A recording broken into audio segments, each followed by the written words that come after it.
దళిత యువకులను హత్య చేసిన వారిని దళిత యువకులను హత్య చేసిన వారిని కూటమి ప్రభుత్వం కూటమి ప్రభుత్వం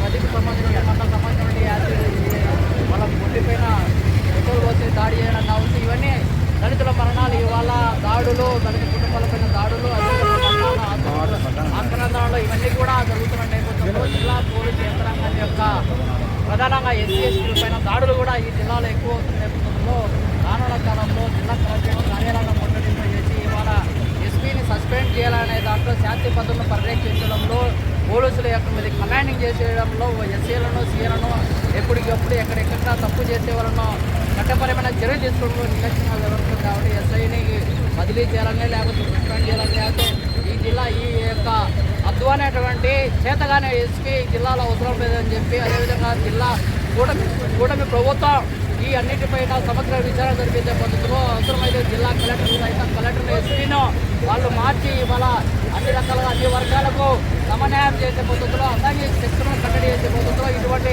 వాటిని నిగ్గు చేసే పద్ధతిలో ఉండే పద్ధతిలో రానున్న కాలంలో అఖిలపక్ష పార్టీల్లో బహుజన సంఘాలు అన్ని రకాలుగా రాజకీయాలకు అతీతంగా ప్రజా ఉద్యమాన్ని నిర్మించే క్రమంలో ఆ రకంగా ఉద్యమాన్ని చేపడతాం. వెంటనే ఇదైతే పీకోడూరు మండలంలో జరిగినటువంటి ఓబులేసు సతీష్ సంబంధించినటువంటి మరణాలపైన నిగ్గు తేల్చాల్సిన అవసరం అయింది. అదేవిధంగా ఇల్లు చనిపోయిన దాంట్లో వాళ్ళ మీడియా కూడా సంబంధించిన వెల్లడించాల్సిన అవసరం లేకపోతే తీవ్ర పరిణామాలు ఉన్నాయి. ఈ సందర్భంగా సిపిఐ కడప జిల్లాలో ఎక్కడ చూసినా కూడా దళితులు, అణగారిన వర్గాలు, బలహీన వర్గాల పట్ల ఈ యొక్క కూటమి ప్రభుత్వం అనుసరిస్తున్నటువంటి దుర్మార్గమైనటువంటి వైఖరి ఏదైతే ఉందో దానిని మేమందరం కూడా ముక్త కంఠంతో ఖండిస్తూ ఉన్నాం. మొన్న భీమఠంలో జరిగినటువంటి దళిత ఎస్సీ మాదిగ సామాజిక వర్గానికి ఎదిగినటువంటి ఇద్దరు యువకులను పొట్టన పెట్టుకున్నారు.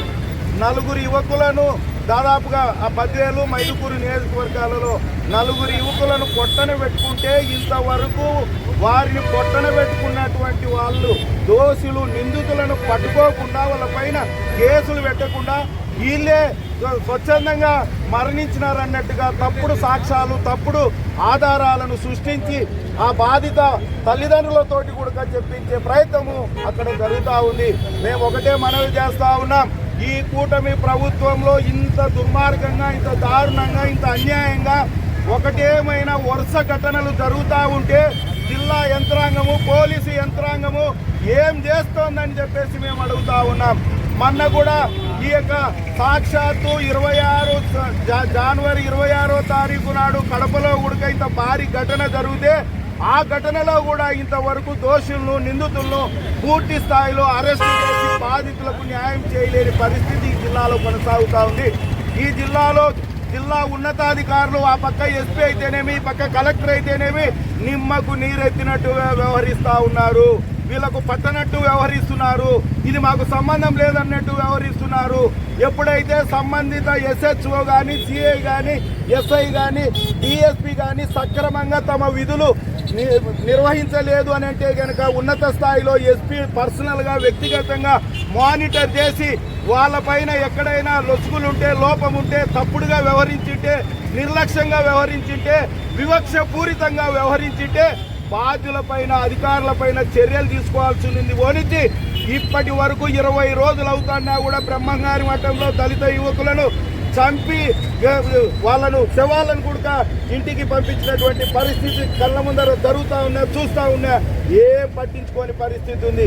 ఇదే విధానం, ఇదే వైఖరి, ఇదే తీరు, ఇదే పద్ధతి కొనసాగిస్తే మాత్రం కడప జిల్లా వ్యాప్తంగానే కాదు రాష్ట్రమంతా కూడా పెద్ద ఎత్తున నిరసన ఆందోళన కార్యక్రమాలే కాకుండా ఈ ప్రభుత్వాన్ని బంగాళాఖాతంలో కలిపేదానికి కూడా మేమంతా కూడా సంసిద్ధులం అవుతాం.